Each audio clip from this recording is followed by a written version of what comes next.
It's been a while since we've talked about the dirty girls. So today is the Coop Cleanout.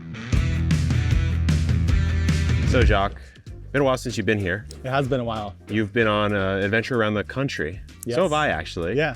And we're back here at the homestead. Unfortunately, we did lose Loaf a couple of weeks ago, maybe a month ago now. So we've now lost 2 hens here at the homestead, which is sad, but it's also part of life. Yeah. Loaf made it into the compost. I actually think she's fully broken down into compost. So what we thought we'd do, it's been over a year since we've cleaned this coop out. So we are going to do a full coop clean out.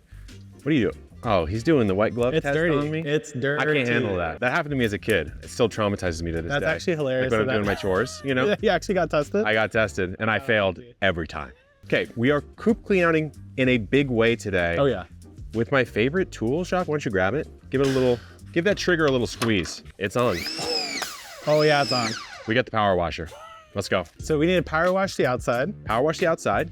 And then Look at all the this cobwebs. Detritus, like the leaves and like the corn cobs. I invited him to today's episode simply because he wants to use the word detritus every chance he gets. It's one of my favorites. And this is the perfect opportunity. There's definitely detritus. So I'm thinking power wash the outside. Okay. Then we'll get the inside. Okay. Then we need to look at the egg hutch. We're having an egg issue with the hens. One hen is eating the eggs. It actually started to happen. You always hear about it. It actually happened to me.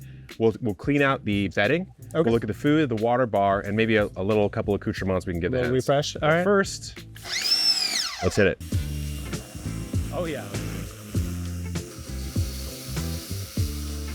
See how satisfying that It's is? actually extremely substantial. Look at how night and day that is. That is crazy. That is insane. Probably one thing, the chickens are not happy. They're not liking this at They're not all. liking this. But they will later. They'll appreciate it. They'll appreciate this love that we give them, but it just takes them a while to understand the.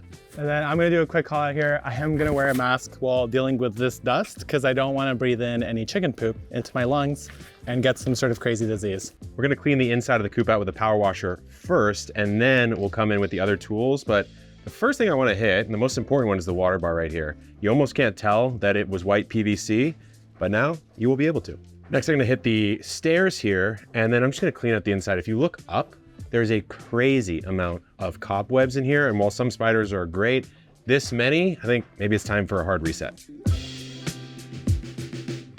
While I was in there raking, I also scraped up some of the spider webs on the ceiling. See some of the eggs right there.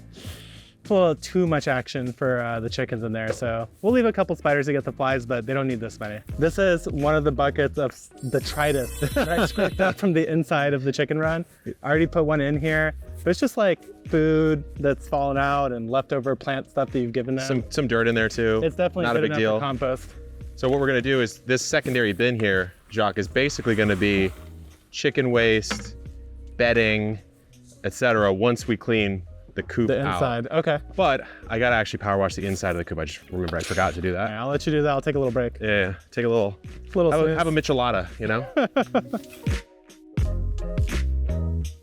We're masked up because we're going into the devil's lair.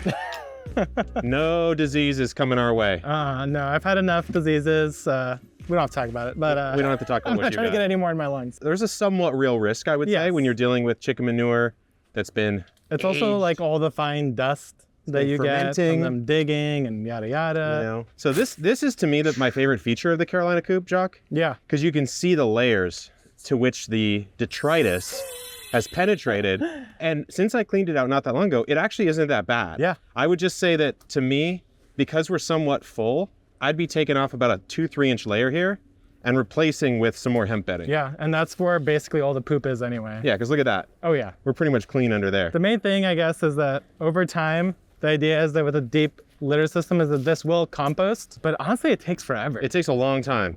People say you don't have to clean for a year and a half, 2 years. I made it to 2 before my first clean. Yeah.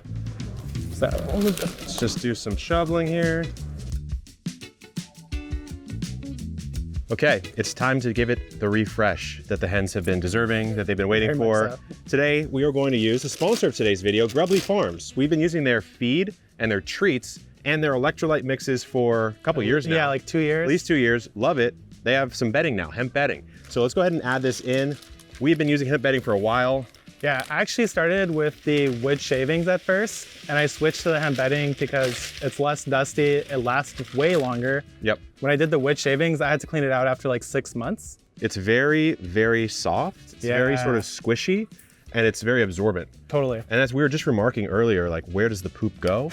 It's because a lot of it's liquid, and it just sort of desiccates out. It's pretty wild. Huge fan of hemp bedding. If you're gonna do chicken coops, I'm always gonna go hemp bedding for sure. Oh man, you can tell, it just smells fresh. Yeah. It just smells nice and fresh. I'm sure the chickens will appreciate it. I know like mostly this is for us because we want it to look nice, but I think they like it. I think they care. Now let's give them some more food. Yeah. So these are the same treats that we've used for a couple years now from Grubbly. They're dried black soldier fly larvae. They look like mealworms, but they're not. And even just that sound will send the hens running. So let's give a couple. You know, I actually, our girl right here. I stopped giving them the Grubblies for some reason. Yeah. I just ran out. Yeah. And actually other people noticed that my eggs tasted worse. Really? Yeah. Because we had a family member come over after a long time and they're like, what's up with your eggs? Really? Like, that's interesting. I didn't notice There's a that big ton more difference. calcium apparently in black soldier fly larvae than mealworm, which could be part of it. Yeah. I think we have to go wrangle the rest of these chickens. Maybe I'll grab a little grubs to go. I'll grab the rake. Here we go. So I'm behind. I go like this, right? See, wherever I point this, they go the opposite direction. Look. See? Let's see. Get them treats. It works perfectly. Sometimes they do a little bit of a fake out. I think it's because of me, honestly. I'll move. You got to make sure you don't give them any room on this side to go. Oh. And then they go in. Yeah. All right, I'll block them. So give me a count. How many we got over there? All right, we're at 3. Oh, I need 5 more? Yeah, you got a long way. Uh-oh. Oh no, they're eating the persimmon. Are you serious? Yeah. Oh my God, look what they did. It took me so long to get 2 persimmons this year, and they just did this to the only one that's ripe right now. Thankfully, I have another, and I'm gonna cut around and still eat this 100% because this is a prized possession. Chickies. Look at this. Come on. I don't remember her name, but she's my favorite. Oh, Manchego. She's got like trousers on. Like it straight up looks like pants. Got the bad girl lav. You got her? I'm hoping she comes. Is that everyone? Yeah, with these 3, we're good. We're good, okay. There we go.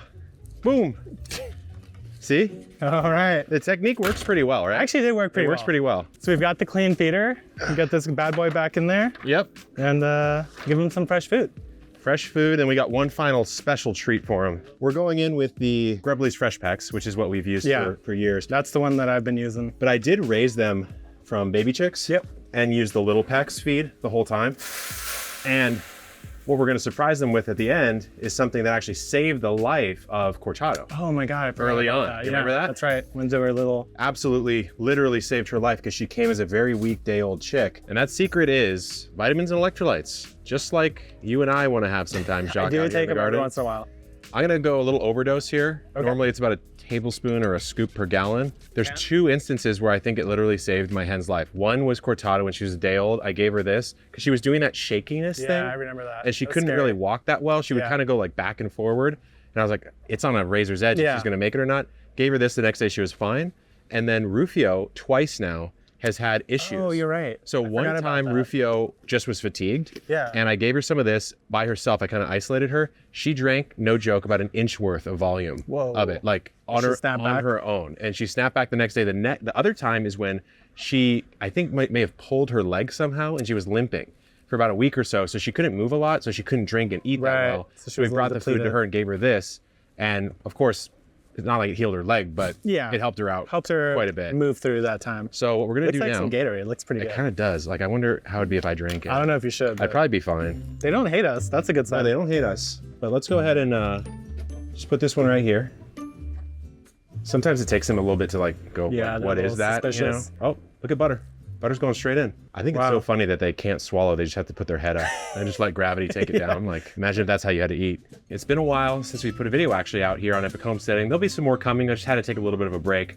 Just things got a little too crazy, and sometimes you need to take that break. But we're back. Thanks to Grubbly for sponsoring the video. Truly, we're huge fans of the products that they put out, not only for their effectiveness, but for their work in sustainability and some of the waste that they're diverting to produce this food. So check them out in the video description. Thanks to them for sponsoring. Jacques, good to have you back on Epic Homesteading. Yeah, it's great to be back. Good luck in the garden and keep on growing.